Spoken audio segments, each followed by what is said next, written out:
We are on day 88, guys. You are moving right through this, and I really am so proud of all of us showing up and doing this work.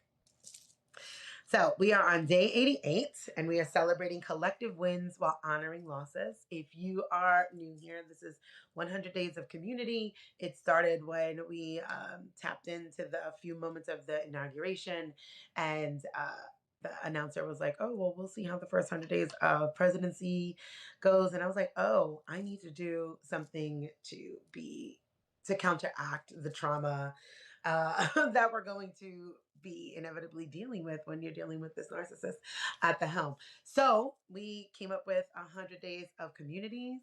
Sarah says, "Is it okay if this is the first time I've been on?" It is absolutely okay. I welcome you to be here to continue on. We are on day 88. I all of the things are recorded, and there's a replay, and that comes for the paid subscribers will get that. If there's a barrier, I believe in equity, but I'm also surviving capitalism. But if you cannot afford the $8 a month or the $80 a year, all you have to do is email me at scholarships at Desiree B. Stevens, that's Stevens with a PH.com, and I will comp you for the year. I don't ask any questions. I trust you know more about your money than I do. That's mutual aid. So that's not an issue. Everybody has access to it, no matter what that looks like.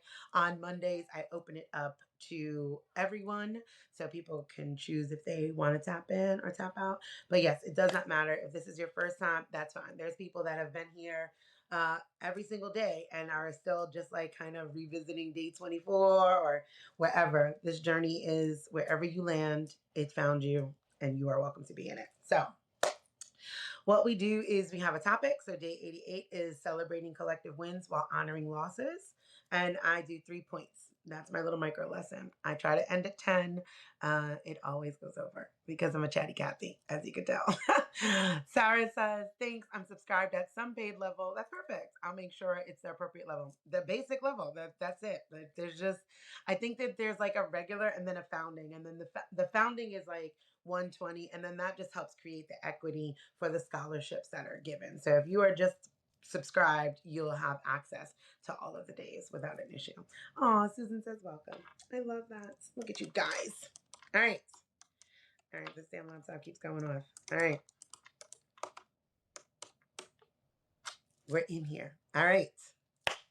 Day 88, celebrating collective wins while honoring losses. Because liberation is not a straight line.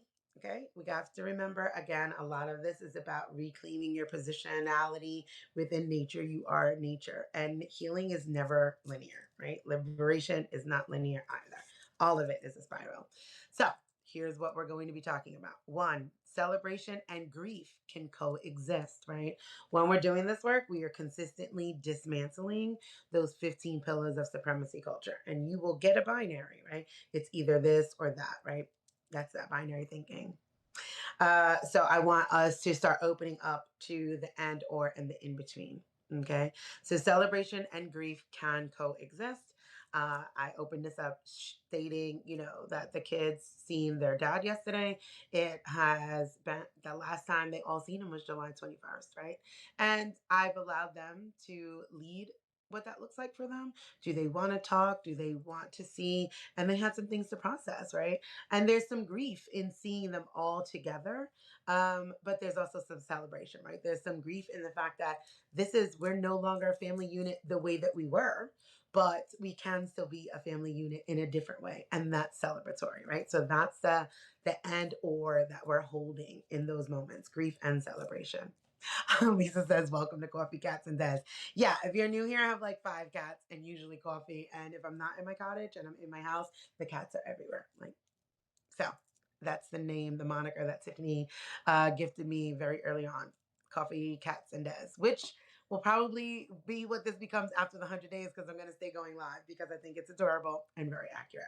So, second point is going to be collective wins deserve recognition. You guys know I love accountability and I love celebration. Love celebration.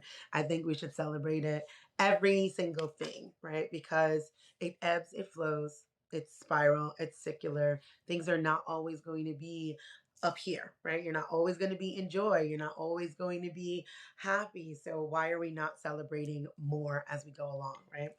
So that's that. 3, honoring losses is a part of healing. You gotta take the L's, and you have to sit with them, and you have to honor them. It is sacred. It is sacred work. Grief is a sacred process. We often reserve grief, I've noticed, like for major things, the same way we reserve uh celebration for major things, graduations, weddings, um big huge accomplishments, right? And it's like, hey, I'm celebrating today that I'm gonna go see Sinners with a friend. Like, I'm celebrating that win-win. That feels like good stuff, right? Because tomorrow I won't have that luxury. Tomorrow's a full packed day. So what does that look like, celebrating those sorts of wins? The same with grief, right? We save it, we reserve it for death, great loss. When we could grieve simple things like, did your tire blow out? I'm grieving that, right? I'm grieving the hour that you're gonna have to wait for a tow truck to come, or the money that you have to spend on an Uber to get to where you had to get to, and just all of the inconvenience that comes with that, right? I can grieve that my coffee spilled the other day, you guys. And yes, it's that serious. Because I was at baseball. So there was no getting more coffee. I came with my little coffee carafe, right? And I was all set up. And I know I'm going to be there now from 8 to about 3. And Shady knocked my coffee off the bleachers. And I mean, if I could have like grabbed the straw and sipped it off the ground, I probably would have. There was maybe about this much left, but there was grief in that moment, right? And I allowed that grief. Like, I was like, oh my God, I think, let me find some solutions. Do I need to go back home and get more coffee? What does this look like?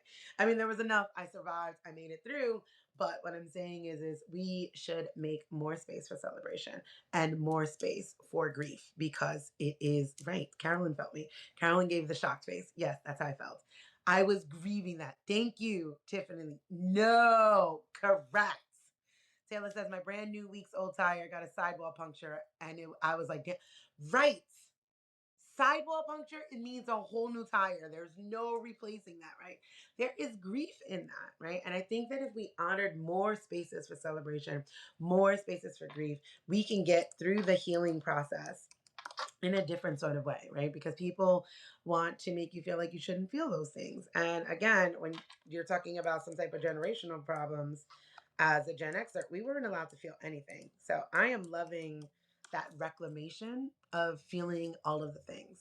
I do not like crying all the time, but between feeling things and perimenopause, I've become a sucker, and I don't love that, right? I don't love it, but I'm moving through it, and I want you to do it too.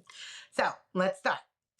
Those are our 3 topics for the day. And let's wrap it up again in that celebrating collective wins while honoring losses. 1, celebration and grief can coexist. Liberation is layered. For every door that opens, there may be another we never got the chance to walk through. For every win, a memory of someone we wish were still here to see it. Both are sacred, and both deserve space. When we honor the fullness of the moment, the triumph and the ache, we don't split ourselves in two, and we're practicing wholeness. Lisa agrees that spilled coffee is just sad. Yes, it was sadness, right? So I gave an example here. Obviously, I also shared my personal life because my personal life is on display for you guys to see how you can incorporate liberation work into your actual work, right? Like, in that moment with the kids reuniting, there is that wholeness, right? I don't get to split. And that is so important, right? Because you wind up, when you split yourself, right? And you don't see that this is a win and a loss at the same time, you don't give space to usually the pain person. The pain body exists longer than the joy body, because the pain body is just sitting there waiting to be witnessed, right? We go through things and we want to pretend it doesn't hurt. It doesn't feel some type of way.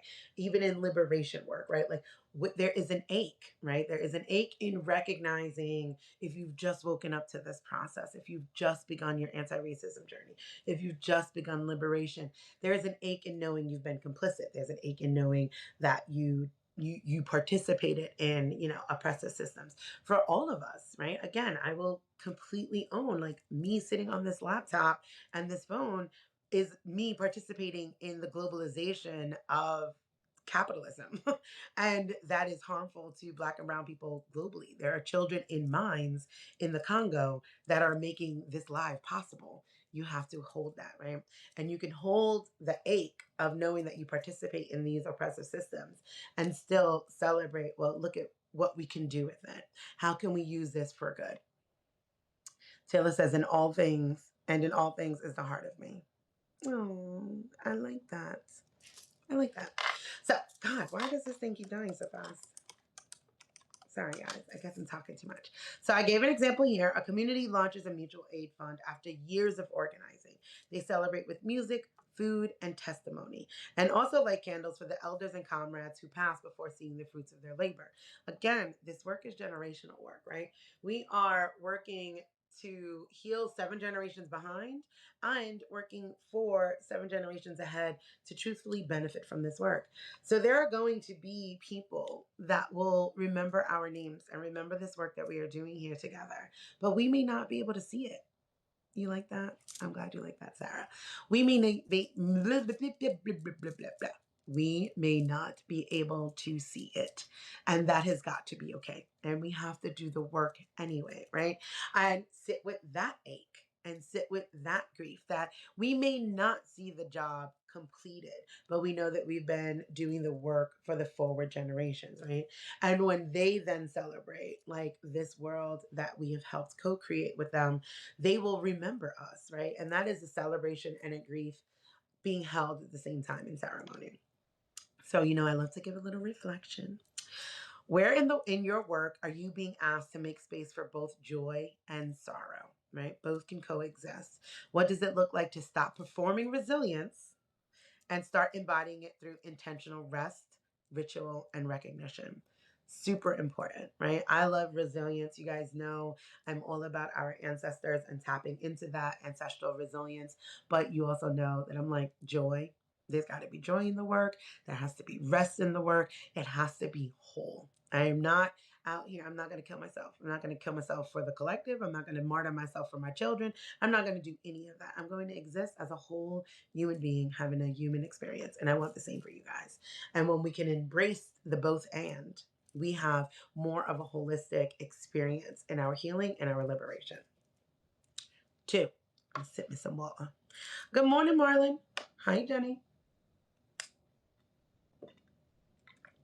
2, collective wins deserve recognition. Supremacy culture teaches us to keep striving without pausing. Remember, supremacy culture is a disconnect. Disconnect from self, disconnect from land, disconnect from community. So if we're never pausing, we don't have a time to reconnect. Remember, I put that parentheses around the re. Re is to do again, right?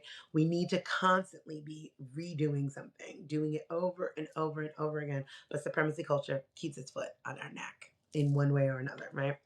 So, supremacy culture teaches us to keep striving without pausing, but community care means pausing on purpose. Remember, a couple weeks back, I talked about resting, and I don't mean, oh, I'm sick, so I'm home from work. I mean, no, really being intentional about taking moments of rest, being intentional about relationships. Are you intentionally calling your friends and having lunch? Are you intentionally taking yourself to go through things? It all has to be with purpose and intent. So, celebration is not self indulgent, it's resistance. It's how we say, we did this together. I just. It feeds our spirits, strengthens our bonds, and signals that our labor is not in vain, right? You cannot have a group, right? A lot of you have your book groups and you have your activist groups, and you cannot keep asking these people to show up, and you have not also incorporated intentional community care, intentional check-ins. If you're doing mutual aid, it needs to happen within your inner circle before it goes out of your outer circle, right? Inner world, outer world.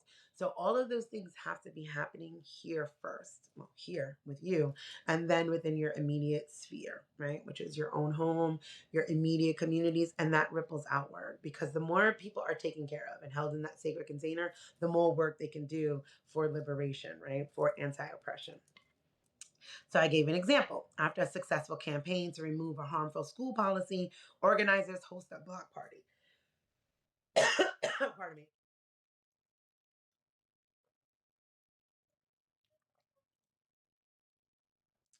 host a block party. They speak the names of those who worked behind the scenes. They toast to their ancestors and dance with the children who benefit most, right? So now that winds up this beautiful intergenerational celebration of the work that was done.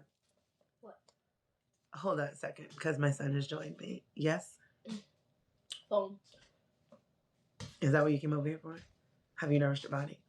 Have you put your stuff in the washing machine? Mom, I've been told you I finished eating. Okay. Have you put the stuff in the washing machine? Yeah. Did you start the washing machine? Yeah. Good job. Here you go. Appreciate you. And I'm just called. Oh my.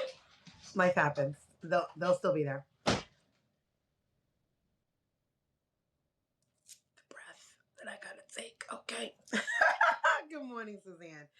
So, as a reflection, I said, what recent win deserves acknowledgement? Please feel free to share that here, share that amongst yourselves, share it in the comment section of the replay. But we should celebrate together, right? I think that that is super important. Again, I love celebrations, small things. I don't care what it is. Yesterday, I cleaned my truck. Celebrate me, right? Like it looked like I couldn't even put the kids in the car anymore. I was like, we gotta stop and clean this car. This is absurd. That's something that is celebratory, right? We celebrated that together. We cleaned it together. We celebrated it together. I'm like, isn't it nice? Your knees are not up to here because you got your feet on top of shit that you've had in here for weeks. Isn't it nice to have all this space? And we celebrated. Look, there's a cup holder that was hiding. Now you don't have to spill your drink. All of those sorts of things, right? So I said, what recent wins deserve acknowledgement? And how might you gather your people, not just to strategize for the next fight, but to sit in the sweetness of what's already been done? We talked about reflection a couple of days back, right, with your community. So, like, hands off, the second march was on Saturday. There's a moment in time where you sit down and you celebrate, whoever, if you've had groups, hopefully there were groups out there, not just a bunch of individuals. But you sit down and you say, okay, well, let's sit down and let's reflect what went wrong, what could have done better. I critique the fact that individualism showed up in that one person getting arrested. You cannot be having a march talking about hands off and allow somebody to be arrested. Like a singular person, while people are recording, talking about shame, shame, shame, hands off. No, jump on them. Jump on them folks. All right. If you're going to arrest 120 of us need to go.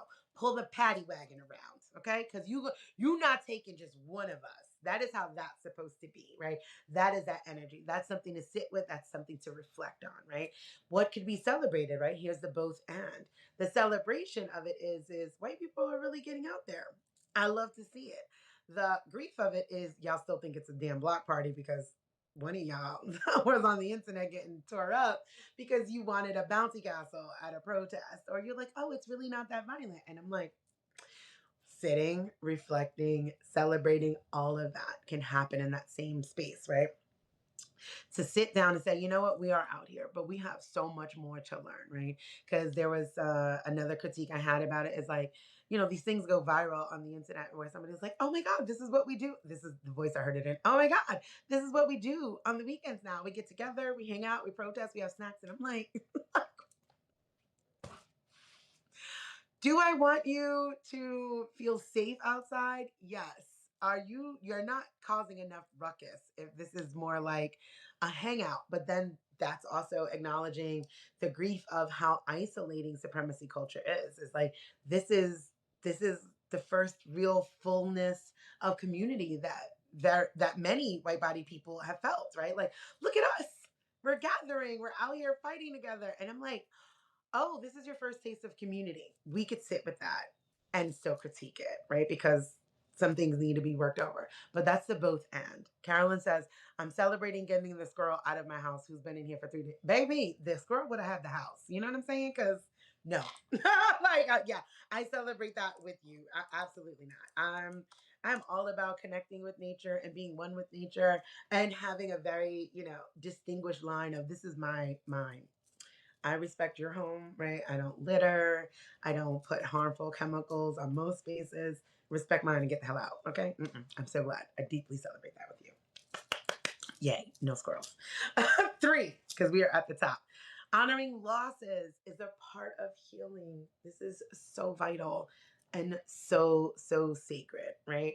And opens us up to this deeper well within us of acceptance and expansion, okay? So Grief is not a detour on the path to justice. It is part of the path. We lose people, we lose funding, we lose momentum. If we pretend those losses don't matter, we risk hardening. We don't want to do that, right? That's where those we talked about thought terminating cliches, right? It is what it is. It's always been this way. Things that shut you down. And supremacy culture loves when we are not feeling, when we are out of our humanity, right? That's what it strips first. Before it colonizes lands, it takes over minds, body, heart, and soul, right? If you can harden a person to accept that this is what it is, or that the fight is over, what have you, there's no more humanity to continue to fight for. So it consistently tries to strip us of that. So keep that in mind. And when we risk hardening, we risk isolation. But when we honor our losses with tenderness, we build a culture that knows how to keep going without leaving people behind. And I think that that's so important, right? And everybody's going to be wherever they're going to be on their journey, and not everybody is going to be able to come, right? There are going to be people that do get left behind, and that's fine too, right? It is what it is. You do what you can, where you can. Remember, I said you're not responsible for everything, but you're responsible for something. And not everybody's going to be able to come along. And they may come later on. They just may not be here in this moment. And that's cool. So, as an example, a collective creates an altar in their meeting space for those lost to state violence. Each gathering begins a moment of silence, grounding their work in memory and commitment. There's absolutely nothing wrong in having sacred spaces for that, right? We're not going to pretend that people don't die for liberation, that people are not murdered for liberation, that people just don't grow weary and stop doing the work. We could still honor the work that they have done and say, hey, they stepped out. They can no longer do this, right? I do believe in sustainable activism, and it should be to your capacity. Again, I don't think that people should be martyring themselves. This is why it's collective work, right? It's shared leadership, because when one person is tired and tarrying, we made a connection to a relay race. That's fine. Run your part of the race, friend. Run yours and pass the baton. Teaching, guiding, mentoring, et cetera, et cetera. And then, you're resting on the sidelines, you're drinking the water, you may come back in the game. You know what I'm saying? But everybody has to run their part of that race, right? And we have to honor the losses. We are going to have people that don't come along for a various amount of reasons, but it's super, super vital to honor that, to see it, to witness it. As a reflection, I ask you, what losses, recent or distant, are asking to be named, remembered, or ritualized in your space? What practices can help you and your community move through grief together, right? So I want you to think about that, right? And this is obviously, it will all be in the replay, because I want us to think of grief as something sacred, right? Like a practice of holding space for that pain, for that loss, for what was and what could potentially be, right? Like, just because one version of something is lost doesn't mean that something new can't be birthed there, right? Yesterday we were just talking about renewal and resurrection. So let's say you have an organization and it lost funding and it was the major funder. That is, sit with that, right? Because that's a fucking gut punch, right? It's like, because now you're talking about people's livelihoods. You're talking about an overworked and underfunded space anyway, which is usually the truth in organizations. Historically, Black organizations, brown, indigenous organizations have been woefully underfunded, but do so much of the work. Sit with that grief, right? But also leave yourself open, right? That's that celebration, the end, or that something else can be birthed there. That maybe 5 different kinds of fundings come in, and maybe you just get more help or whatever. But honor that loss. Honor it, and it be sacred. Honor the people that are no longer here. And I don't simply mean these big names, right? I'm talking about honor the secretary that used to keep notes at your meeting. That's just like, I can't do this anymore. But thank you, because you kept such amazing notes all these years. All of it. Everyone matters in collective work. Everyone. All parts are vital, all are valuable, and all of it needs to be honored. And we are at time, and I have a cat crying in here. This is why I'm losing my mind, because I don't know where it went. I came from. I think that there is a hole that I need to find, because it did not come in through the door. So let's see if it's Yeah, there's going to be a hole in that bathroom that I need to find because there you go. You got your coffee, Captain Des. Come on. We are rounding out now, Rascal. So give me a second. I know. Come on, girl. Oh, you want to say good morning? Say good morning. Say hi. You came over here to hang out with me. All right. I love that for me. But let me. Okay, I can't rub on you right now. Okay, you're being really aggressive. There we go. Oh, could you hear that? Oh wow, this microphone is better than I imagined. I was like, where's that sound coming from? Because the doors closed. They didn't come in with Kieran, and I think that like where the tubs uh pipe comes out, I think that I think I need to close that because that's probably a little that's too wide if the cat could get in, right? So anyway, let's round this up for the day because we are at the top of the time. Good morning, Tashmika. It's nice to see you. Day 88, celebrating collective wins while honoring losses. So we had 3 points. One was celebration and grief can coexist, right? Because we're human and that's part of the human experience. Two is collective wins deserve recognition. Sit down and honor all of the wins every single time because it's worth it. And we don't have enough, we don't get to celebrate enough unless it's given to us by an authority, and we get to be the authority of our own lives and what we're celebrating.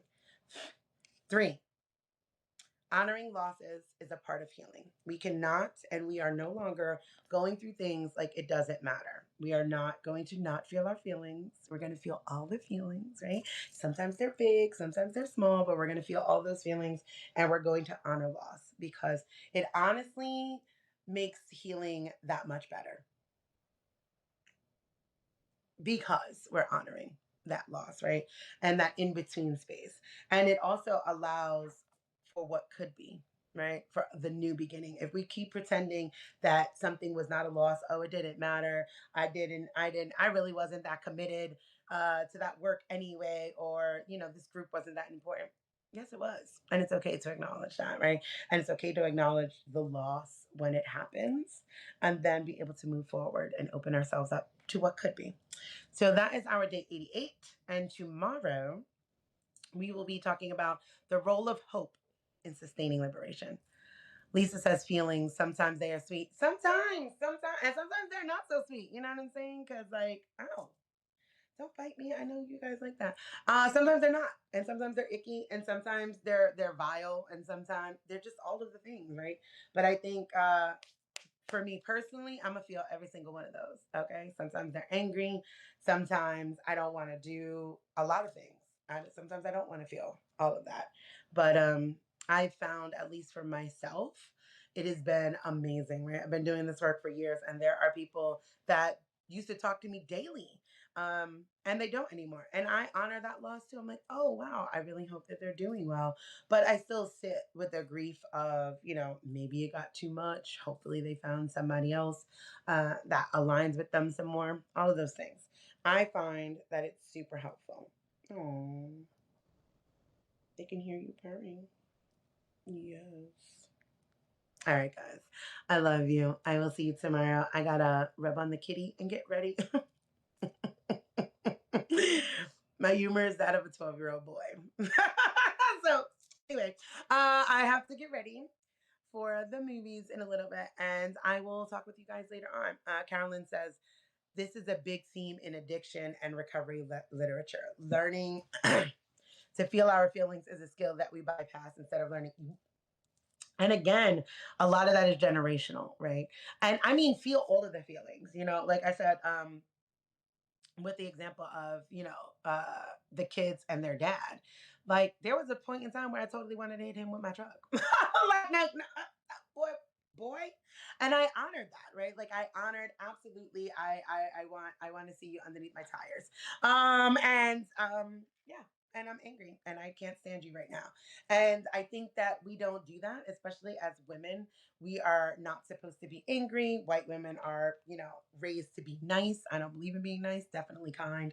I'm not a nice person. I'm very kind. I am loving, caring, all of that good shit, but I am not a nice person and I don't aspire to be nice because nice means I don't get to exist and I'm just supposed to exist to please you.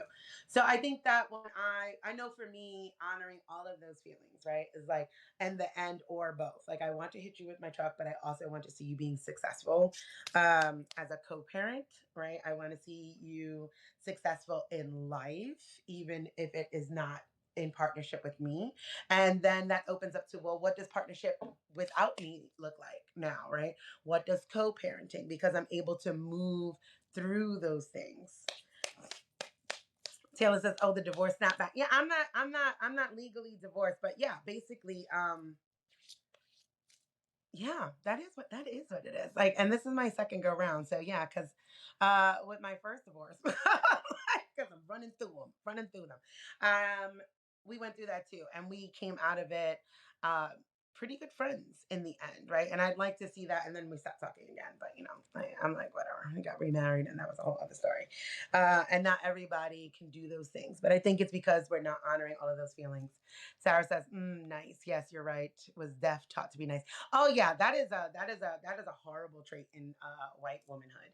The teaching to be nice is terrible. All right, because what it does is it silences your voice. It does not teach you boundaries. You're just supposed to show up and shrink as small as you can and just, put a smile on your face. Don't say that. That's not very nice. And I'm like, man, fuck that. I'm about to say this, right? Like I'm going to say what I have to say. So yeah, I want if you are trying to be nice, you could stop that. Okay. We don't owe nice. I tell my very specifically my daughter and fem children is you don't owe nice. Nice is not the price that you pay in this world because you look like a woman, right? You don't owe nice to anybody. Kindness is different. Tiffany says it keeps you small and easy to deal with.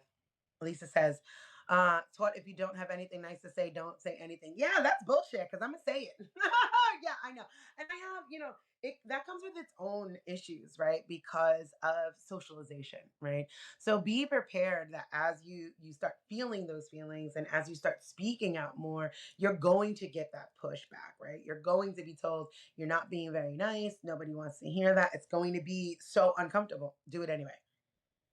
Do it anyway because your nicety has cost you your own sense of well-being, your own peace, and there are ways to say things without being mean, right? Like I said, you can be kind. I could say what I'm saying with kindness. I think that I deliver very real and hard truths in this sphere, in this space, in this work of anti-oppression and anti-racism. I am very aware of how what I'm saying could be activating. I'm still not going to not tell you the truth, right? I'm not going to be nice about it, right? I'm not going to say, "Oh yeah, no, that's not." Nope. Absolutely not. We're going to sit with the truth. We're going to hold that each other with some accountability. And again, if you've followed me for a while, accountability is neutral. It's just stating the truth and we just move on. And we just keep on doing the work and we just keep on showing up with all the feelings and we're honest, right? Brave spaces, vulnerable, being safe to be vulnerable, to make mistakes. All of those things, right, culminate to having a healthy community and a space where you can exist with boundaries, with kindness, and still take no shit, right? Like none. Like I will be kind all day, love on you all day, but you're never going to be able to play in my face ever. Are you or anyone in this world going to be able to play in my face? That's a no. That's absolutely not. And no is a complete sentence. You know what I'm saying? Sarah says so much. I see it in my two girls too. Yep, stop it, babe. She said I need to stop it. Yeah, just shift it a little. Oh, I see you're being nice. How did you really feel about that? Right? Like now let's practice being kind about it. You don't want them to be like cursing their little friends out, right? Like that's not kind. I literally say that to my kids. Oh, whoa, because like we use kind words with each other. You know what I'm saying? I curse like a sailor. My kids also curse. One of the rules with the cursing is we're not allowed to curse at each other, right? Because that's just not kind. You're not going to get up and call me out of my name. That's that's going to be a no, right? So when you're disrupting that nice cycle, I would suggest, implementing kindness. Oh, I noticed that you seemed uncomfortable, sweetie, and you didn't have to be nice in that moment. What were you feeling? Well, I didn't like when so and so took my pencil. Okay, well, you could turn around and say, "Hey, I don't like when you take my things. This is my stuff and you need consent. So, I'm going to take my pencil back and you could ask for it. I'm being kind, I'm asserting my boundaries, and I'm not going to smile while you take my stuff. That's crazy work." Tiffany says, "Yes, it has. It's just the last 8ish years I'm learning to speak up and not this collapses, not be shrunk to fit how people in my life want." Yeah, that's a huge, honestly, I think that when I was doing one-to-ones, that was, like I said, when I was working with white women doing one-to-one, biggest thing I had to teach them was to take deep breaths, right? Like to actually breathe into the body, because white women are taught to shrink. To take up space was so difficult in their own body. And I'm like, oh, you got to take up space, not over here in blackness, like over there, and topple the patriarchy. So like learning like how to take up space, how to stand, how to be sovereign is something that's the empowerment that needs to start with white women, and again, inside of whiteness, right? Because when you exert that power outside of whiteness, you're literally just wielding white supremacy. You're not, don't come over here talking about you're empowered, and I'm not saying take shit from nobody just because they're black. I'm saying literally don't overspeak, don't be so forceful, and somebody's trying to teach you something, you're like, I'm gonna be empowered. No, ma'am, no. Empower yourself over there, right? Because here you're just wielding supremacy culture, and that's not the same thing, right? We want to see you empowered. We want to see you strong and sovereign over there. When you dismantle that over there, then, right, like now we start evening everything and we're all coexisting. But right now, there's a hierarchy, right? That pyramid scheme of whiteness that needs to be dismantled. So I super, super implore you to release niceness. Let it go. Set it free. Right? Feel all the feelings. And for white men, release hardness. Get a little nice. Why don't you try practicing nice? Right? Because like that no feeling shit is literally has us here. Like not feeling has us here, and not for nothing, white men have the highest rates of suicide. So it can't be so great being taught to your oppressor. You may want to tap into your emotions, sit with some things, some big feelings, and really name how this patriarchy harms you first before you start abusing other people. So there we go. We're really over time now. Tiffany says perimenopause is just filling me with rage and I'm working on it. No, I've been rageful my whole life, but I'm also an Aries and I'm Irish, so it could just be honest. Um, Perimenopause is very interesting and we're told you we're going to be talking about perimenopause more after this 100 days and we'll have these conversations. I think that very specifically, right? Because, I'm always talking about oppression and how it intersects and the intersectionality of liberation. I think it's multifold, right? I think perimenopause, you get to a point where one, your hormones are everywhere. So you're back at teenager sort of feelings, right? Like remember when we were teens and it was like everywhere, you wanted to cry, you wanted to scream, you wanted to do all of the things, but we have like this adult ability to articulate our words. The brain is fully developed, we may have a little bit of change and we could do some things that are different, but mostly I think that what happens very specifically for white women is the patriarchy releases you because you can no longer serve it, right? Because you are no longer able to breed for white supremacy, right? You can't bear them any more children, so you become discarded.